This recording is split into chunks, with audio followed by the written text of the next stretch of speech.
Hello friends, आइए देखते हैं सूर्य देवता कर्क लगन या कैंसर असेंडेंट के 11वें भाव में क्या प्रभाव देंगे। मेरी साइड में कर्क लगन की कुंडली है जिसमें नंबर 4 लग्न में सबसे ऊपर बीचों बीच लिखा हुआ है। तो यदि आपकी जन्म कुंडली में नंबर 4 यहाँ पर लिखा हुआ है तो आपकी जन्म कुंडली कर्क लगन या कैंसर असेंडेंट की है। इस असेंडेंट में सूर्य देवता दूसरे भाव के मालिक होते हैं जहाँ नंबर 5 लिखा हुआ है। नंबर 5 सिंह राशि या लियो साइन है और दूसरा भाव धन, कुटुंब, वाणी इत्यादि दिखाते हैं। और सूर्य देवता 11वें भाव में स्थापित है जहाँ नंबर 2 लिखा है। 2 नंबर वृषभ राशि या टॉरस साइन होता है जिसके मालिक शुक्र देव होते हैं।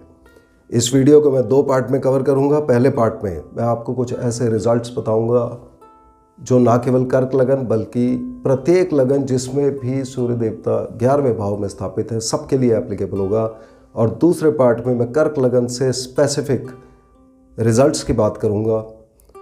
इसके साथ ही साथ मैं उपाय, प्रिकॉशन, सावधानियां या इंडिकेशंस भी बताता जाऊंगा ताकि आप उसको अपनी लाइफ से मैच कर सकें, क्योंकि प्लैनेट के रिजल्ट्स किसी भी प्लैनेट की दशांतर दशा में जब वो एक्टिव होंगे तब आएंगे, मगर इंडिकेशंस बहुत पहले से आने लग जाती हैं। और उन इंडिकेशंस के बारे में यदि हमें मालूम हो तो हम पहले से ही उन इंडिकेशंस के ऊपर काम करके प्लैनेट के रिज़ल्ट अच्छे करने में, उनको इम्प्रूव करने के लिए प्रयत्न कर सकते हैं और उसमें ये सहायता अवश्य करते हैं। अब जब हम सूर्य देवता के जनरल रिजल्ट देखते हैं, सूर्य देवता यहाँ पर व्यक्ति की इच्छा पूर्ति, नेकी, इंसाफ और धर्म के रास्ते पर चलना और व्यक्ति की संतान के बारे में यहाँ पर मेन रिजल्ट आएंगे। ऐसा क्यों होगा? क्योंकि सूर्य देवता एक सात्विक प्लैनेट है, सब ग्रहों के राजा माने जाते हैं, राजा को रिप्रेजेंट करते हैं, गवर्नमेंट को रिप्रेजेंट करते हैं। सूर्य देवता हमेशा सबका अच्छा करना चाहते हैं। एक राजा हमेशा अपनी प्रजा की नेकी और भलाई करना चाहता है। और ये 11वें भाव में बैठे हैं। 11वां भाव भी वेलफेयर एक्टिविटी का होता है, सोसाइटी के लिए कुछ करने का, लोगों का भला करने का इसका भाव होता है। और यहाँ से ये 5वें भाव को देख रहे हैं जो मेनली हमारी पहली संतान या हमारे बच्चे दिखाता है। और चूंकि सूर्य देवता एक मेल प्लैनेट है तो यहाँ पर मेल चाइल्ड की बात होती है, यानी कि बेटों की बात यहाँ पर होती है। अगली सिग्निफिकेशन 11वां भाव काल पुरुष की कुंडली में शनिदेव का भाव होता है। और शनिदेव और सूर्यदेव आपस में दुश्मन है, दोनों एक दूसरे के टोटली ऑपोजिट है। सूर्य अगर रोशनी है तो शनिदेव अंधेरा है, सूर्य दिन है तो शनिदेव रात है। शनिदेव जो चीज़ें दिखाते हैं उनमें से इम्पॉर्टेंट हैं सांप, नॉनवेज और अल्कोहल या शराब इत्यादि दिखाते हैं। तो यहाँ पर अगर सूर्यदेव के हमको अच्छे रिजल्ट चाहिए तो हमको नॉनवेज और शराब नहीं खाना है। यदि कोई व्यक्ति ऐसा कर रहा है तो इस व्यक्ति को बेटे की प्राप्ति, पुत्र प्राप्ति नहीं होगी।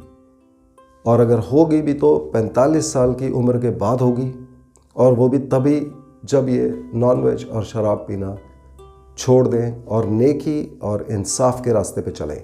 यदि ये व्यक्ति ये सब काम करते हैं तो इनके और इनके परिवार की खूब उन्नति होगी।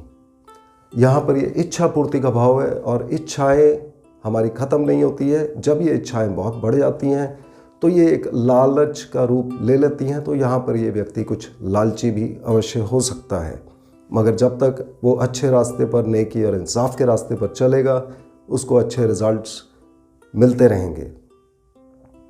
जब सूर्यदेव के नेगेटिव इंडिकेशंस आ रहे हों तो उनमें से इंडिकेशंस है रात को सपने में सांप दिखना, या अपने मकान जब हम बनाना चाहते हैं उसमें कुछ ना कुछ अड़चन आना, और या फिर इस व्यक्ति की ज़ुबान में गड़बड़ होगी, यानी कि ये आदमी झूठ बोलेगा, धोखा फरेब करेगा, गाली गलौज करेगा और वादा फरामोशी करेगा और ये सारी चीज़ें। तो यदि ये व्यक्ति इन सब चीज़ों को कंट्रोल कर ले तो सूर्य देवता के रिजल्ट्स अपने आप अच्छे होने लग जाते हैं। इसके अलावा जो अच्छी कॉम्बिनेशंस हैं, यदि केतु देवता पहले भाव में बैठे हों तब सूर्य देव के रिजल्ट्स अच्छे आएंगे। यदि मंगल देवता छठे भाव में बैठे हों तब भी सूर्य देवता के जनरली रिजल्ट्स अच्छे आते हैं। अगर सूर्य देव के साथ इनके दुश्मन प्लैनेट जैसे कि शुक्र, शनि, राहु और केतु, इनमें से कोई यहाँ पर बैठे हों तो इस व्यक्ति की उम्र के 35वें और 38वें साल में इनमें से जो भी दुश्मन ग्रह बैठा है उससे रिलेटेड कहीं ना कहीं इस व्यक्ति को प्रॉब्लम आएगी।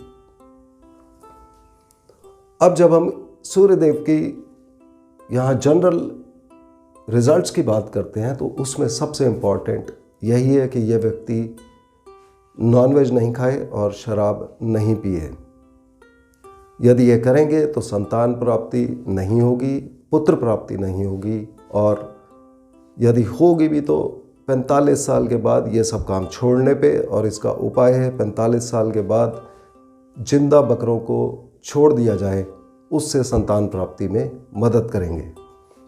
अब हम सूर्य देवता के कर्क लगन के स्पेसिफिक रिजल्ट्स को जब देखते हैं तो सूर्य देवता यहाँ पर दूसरे भाव के मालिक है जो धन, कुटुंब, वाणी दिखाता है, और 11वें भाव में बैठे हैं जो इच्छा पूर्ति, वेलफेयर एक्टिविटीज़, लाभ इत्यादि हमको दिखाते हैं। तो यहाँ पर ये व्यक्ति को धन लाभ होगा, इनको कुटुंब से फ़ायदा होगा, और इनकी वाणी प्रभावशाली होगी और उसमें एक अथॉरिटी होगी, एक राजा की तरह इनकी वाणी प्रभावशाली होगी। ये वेलफेयर एक्टिविटी, सोसाइटी के भले के लिए काम करना चाहेंगे, और ये काफ़ी नए दोस्त इस पीरियड में बनाएंगे।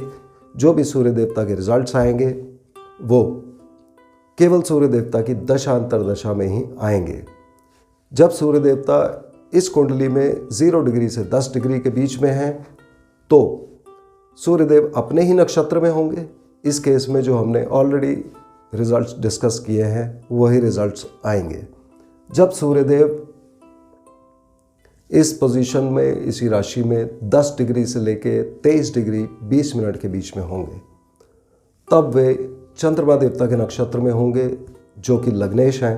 तो कुंडली में रिजल्ट्स के लिए चंद्रमा देवता की प्लेसमेंट देखना बहुत ज़रूरी है।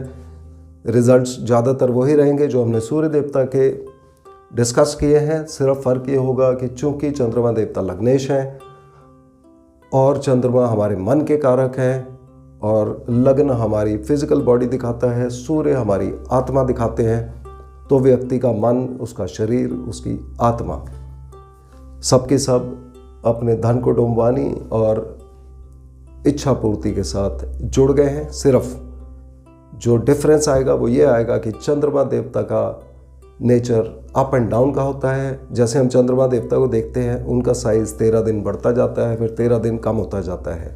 उसी तरह इस व्यक्ति के प्रयत्न और इनके ऊपर जो इफ़ेक्ट्स आ रहे हैं उनमें भी अप्स एंड डाउन्स लगे रहेंगे। कभी ये व्यक्ति ज़्यादा प्रयत्न करेंगे, कभी कम प्रयत्न करेंगे, कभी रिजल्ट्स अच्छे आएंगे, कभी कम अच्छे आएंगे। इस तरह के रिजल्ट्स यहाँ पर आएंगे। और जब सूर्य देवता इसी प्लेसमेंट में 23 डिग्री 20 मिनट से लेकर 30 डिग्री के बीच में बैठे हैं तब ये मंगल देवता के नक्षत्र में होंगे। तो मंगल देवता की प्लेसमेंट यहाँ देख लेनी अति आवश्यक है। इस कंडीशन में व्यक्ति को संतान प्राप्ति, इन्वेस्टमेंट्स, लव अफेयर, घूमना फिरना और आर्टिस्टिक चीज़ों में फ़ायदा होगा।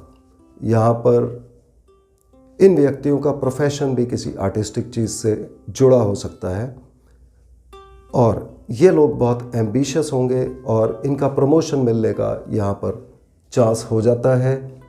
पुत्र प्राप्ति का चांस भी यहाँ पर बढ़ जाता है।